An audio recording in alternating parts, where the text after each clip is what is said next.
Ilan Castronovo a perdu son en diffamation contre Alix. Un scandale qui dure depuis plus d'1 an maintenant. Pour rappel, Alix Desmoineau invité sur le plateau de TPMP, Touche pas à mon poste, fin 2021 pour faire la promotion de son livre, a déclaré qu'elle avait vu une vidéo dans laquelle un candidat de télé-réalité agressait sexuellement une mineure. Sans jamais dire clairement le prénom de la personne concernée, Ilan Castronovo s'est senti visé et a, par la suite, décidé de porter plainte contre l'ex de Benjamin Sama en diffamation. Celui qu'on surnomme le roi des charros a tenu à se défendre en rappelant qu'Alix avait repartagé des stories le concernant, mais qu'elle avait également commenté des publications qui ne laissaient plus de place au doute quant à l'identité du supposé agresseur dans cette fameuse vidéo.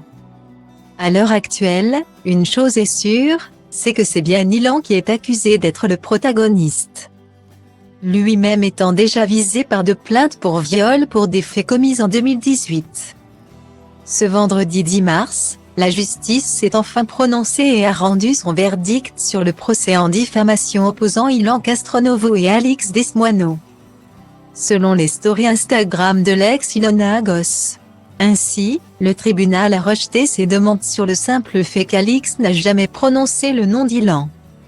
Sa demande étant ainsi rejetée, Ilan devra payer 1/3 des frais d'avocat d'Alix, soit la somme de 5 000 €.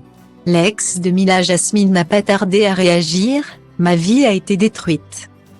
Et c'est moi qui dois payer parce qu'elle ne parlait pas de moi. Mieux vaut en rire qu'en pleurer ».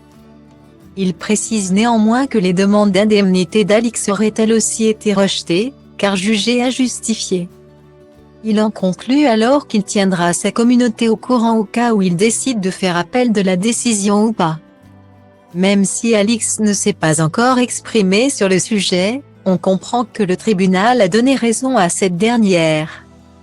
Une décision finale, sauf si Ilan décide de faire appel, qui met également fin aux tentatives d'Ilan de jeter le discrédit sur Alix. En effet, persuadé d'avoir la preuve qu'Alix n'avait agi que pour lui nuire, Ilan avait balancé dans une vidéo YouTube une preuve qui s'est révélée par la suite complètement fausse.